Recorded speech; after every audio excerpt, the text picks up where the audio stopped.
Kugiriza Haji newankubadde olwaleero nga bwe twabategeezera terubadde lunaku lwakweyimirirwa.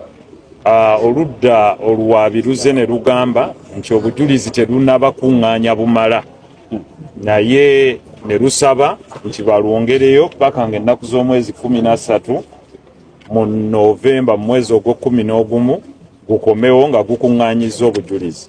Naffe bwe tutyo ne tusaba kkooti nti kyeyoleka kaati nti we baatuusire okuleeta omusibe bandibadde n'obujulizi baabukuŋŋaanya dda, naye nga bwe bagambye nti of course okwogera ku rights z'omwami ono oba eza Haji Ali kiteeka okubeera era ne mu kkooti enkulu kubanga yevunaanyizibwa ku nsonga zino, ate nga naffe ekyo era tukikakasa.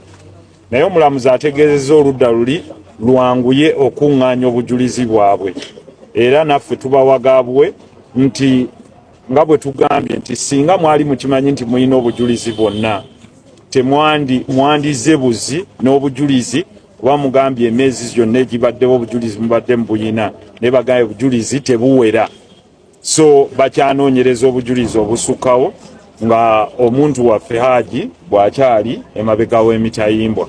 Kaakati awo we tujja okuva tubategeeze nti ennaku z'omwezi nga 4 lujja kuba lwa Mande ku ssaawa 3.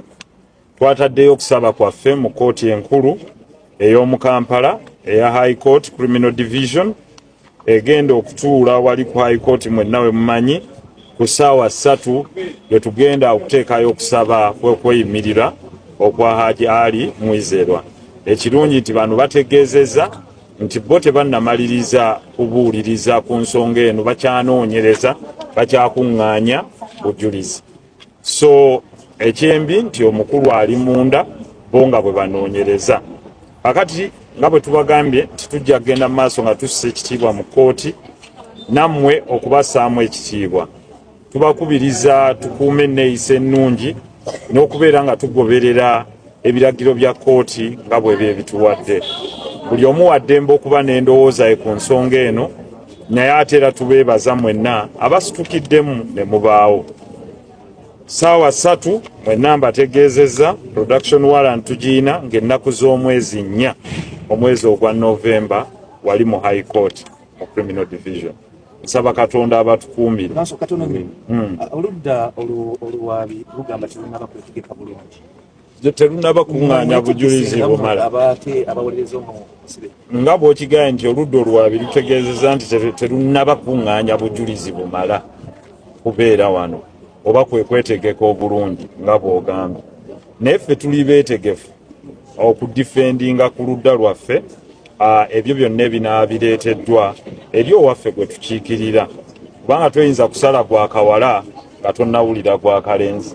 Ate nga ne ssemateeka waffe agamba nti buli omu alowoozebwa okuba nga teyazza musango okuggyako ng'oleese obukakafu obulaga nti yaguzza gwe kennyini amuwaabira oba nga ye kennyini avuddeyo n'agamba ye yaguzza. Awo tetunnatuukawo. Byebyo era bwe bubaka bwaffe.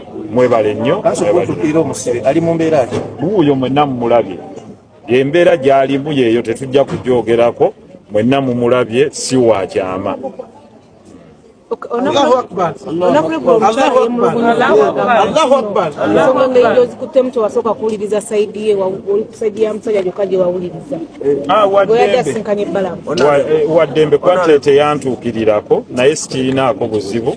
Waddembe ndi open simusalira musango gwonna, naye waddembe okuntuukirira bw'anaaba akyagadde naye nanyinyonnyola ensonga ye sikirinaako buzibu kubanga ffe tetumukyawanga muntu. Waddembe bw'aba alina ensonga ye naye okuntuukirira netugyogerako, sewaliwo obuzibu mu ekyo kyonna. Waliwo ekirala? Honorable, omukyala yagambye tuwagezezzaako mutiisatiisa. Ekyo si kituufu. Kuba siinawe musanga, siina namba ye ya simu, sinkanangako naye, kale siyinza kwogera kintu kifaananako bwe kityo. Naye kyenjagala okumugumya nti ekkubo eryaffe eryo liggule.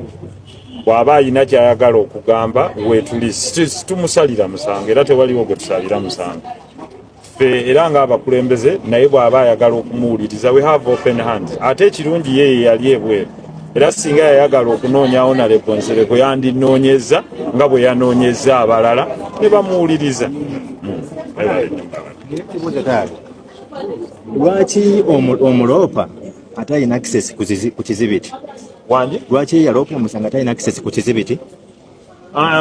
Ebyo jja bisanga mu kkooti, ebyo tetuyinza kubyogererako wano. Sewo weebale nnyo ekibuuzo kyo.